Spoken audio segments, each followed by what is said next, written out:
उसको स्वीकार करते हुए वक्फ कानून जो आया है, जब आप उसका स्टडी करेंगे तो ये जो विपक्ष अपनी दुकानदारी, राजनीतिक दुकानदारी वक्फ के नाम पर मुसलमान भाइयों के बीच, अकलियत भाइयों के बीच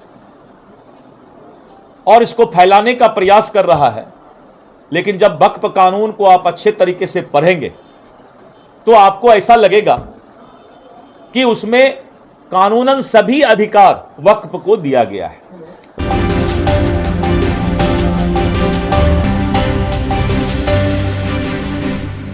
वक्फ बोर्ड को लेकर के आज सभी की निगाहें टिकी हुई है, क्योंकि लोकसभा में वक्फ बोर्ड संशोधन पर आज विस्तृत से चर्चा होगी, जहां पर दो ही फैसले होंगे, या तो वक्फ बोर्ड को स्वीकृति मिलेगी या तो इस बिल को रद्द कर दी जाएगी। आपको बता दें, विपक्ष लगातार मांग कर रहे थे वक्फ बोर्ड को लेकर के कि रद्द कर दी जाए। जहां एक तरफ सभी लोग इसकी खुश हैं, इस बिल पास होने पर खुश हैं, तो कई विपक्ष लोग पुरजोर हंगामा कर रहे थे।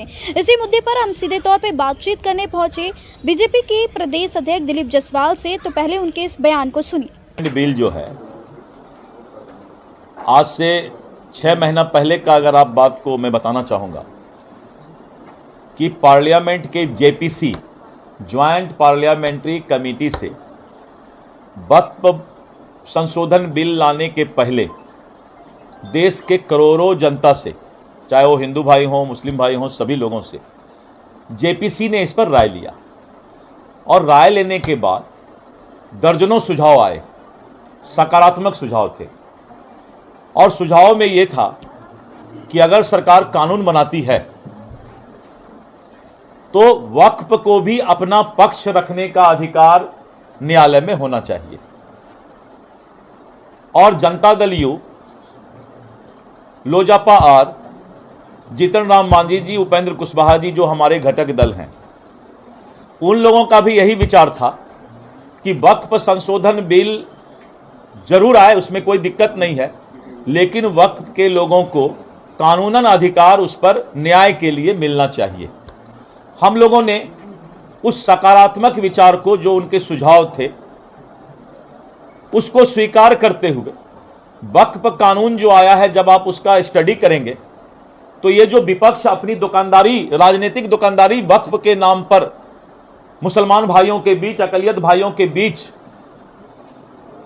और इसको फैलाने का प्रयास कर रहा है, लेकिन जब वक्फ कानून को आप अच्छे तरीके से पढ़ेंगे तो आपको ऐसा लगेगा कि उसमें कानूनन सभी अधिकार वक्फ को दिया गया है। रेवेन्यू कोर्ट से लेकर सिविल कोर्ट और हाई कोर्ट तक आप कहीं भी अपील कर सकते हैं। तो इसीलिए जब इसकी सच्चाई सभी लोगों को, वक्फ का कानून जो बिल पास हो रहा है या पेश हुआ है, उसको जब आप देखेंगे, समझेंगे, तब लगेगा कि नहीं, कानून का कोई अधिकार किसी से भी छीना नहीं गया है। सर, 2012 में लालू यादव ने भी इस पर सवाल उठाया था कि इसमें संशोधन होना चाहिए, शायद 10 में उठाए थे। तो जब भी लालू यादव जी ने खुलकर पार्लियामेंट में कहा था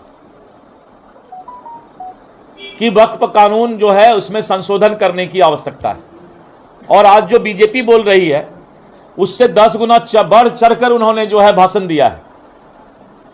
लेकिन लालू जी या कांग्रेस और इंडी गठबंधन, इनका दोहरा चरित्र है। पता नहीं किस मुंह से 2010 या 12 में क्या बोलते हैं और आज क्या बोलते हैं। उस समय यही लालू जी ने कहा था कि वक्फ पर जो है संशोधन कानून आना चाहिए, और आज अपना राजनीतिक दुकानदारी चलाने के लिए इस तरह की बात करते हैं, विरोध कर रहे हैं आरजेडी के लोग। तो मैंने तो बताया ना, इंटैक्ट, जैसे आप मैंने बताया कि इनका दो चेहरा है, दोहरा चरित्र है, और इंसान के इसी दोहरा चरित्र को जनता पहचान रही है।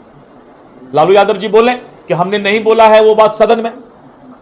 अगर उन्होंने सदन में ये बात बोला है वक्फ को के बारे में, संशोधन और बिल होना चाहिए, कानून बनना चाहिए, तो आज उनको भगवान से डरना चाहिए। जेडीयू एमएलसी है गुलाम गौस, उन्होंने कहा है प्रधानमंत्री जी को इस बिल को वापस देना चाहिए। गुलाम गौस जी ने बिल वापस के बारे में चर्चा नहीं किया।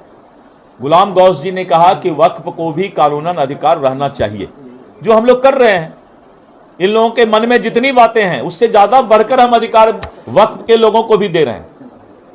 लेकिन कोई अंधा कानून इस देश में नहीं चल सकता है, चाहे वो हिंदू धर्म का हो, चाहे मुस्लिम धर्म का हो। कानून अंधा नहीं चलेगा। कानून जब भी चलेगा इस देश में, कोई भी नियम कानून तभी चलेगा जब देश के हित में वो हो। तो हमारा फर्ज है कि देश हित में ये कानून आया है और अकलियत भाई, मुसलमान भाई के भी हित में ये कानून है। लेकिन एक बार कानून को जो पढ़ लेगा तो फिर कभी भी इस कानून से किसी को शिकायत नहीं रहेगा। सर, जेडीयू खुलकर सामने नहीं आ रही है इस बिल को लेकर, कुछ बोलने से इनकार नहीं, जेडीयू ने सुझाव दिया है। जेडीयू का सुझाव है कि वक्फ बिल जरूर आए, लेकिन वक्फ के बारे में उनको कानूनन अधिकार रहना चाहिए जो उनको दिया जा रहा है। सर, नेता प्रतिपक्ष ने कहा है कि हम मर जाएंगे लेकिन इस बिल को आने नहीं देंगे, हम सरकार पे रहें या ना रहें। तो जब बोल रहे थे 2010-12 में, तो उस समय जिंदा थे कि क्या थे? बोलते थे कि झारखंड बनेगा तो मेरे लाश पर बनेगा। उनके पिताजी बोलते थे ना, झारखंड बनेगा तो लाश पर बनेगा। उनके पिताजी बोले हैं ना लोकसभा में कि वक्फ कानून बिल आना चाहिए, संशोधन बिल आना चाहिए, वक्फ कानून समाप्त किया जाना चाहिए। तो पहले पिता पुत्र ही फैसला करें आपस में कि सच्चाई कौन बोलते हैं। तो आपने दिलीप जायसवाल को सुना, जहां पर उन्होंने सीधे तौर पर वक्फ बोर्ड को लेकर स्वीकृति देने की बात कही और कहा कि हम सभी लोगों की सुरक्षा में ही काम करते हैं। जैसा कि लगातार लालू यादव, तेजस्वी यादव हंगामा करते हैं इस चीज़ को लेकर और आज इसका फैसला होने वाला है। इस रिपोर्ट में बस इतना ही। अपनी प्रतिक्रिया ज़रूर दीजिएगा। बहुत बहुत धन्यवाद।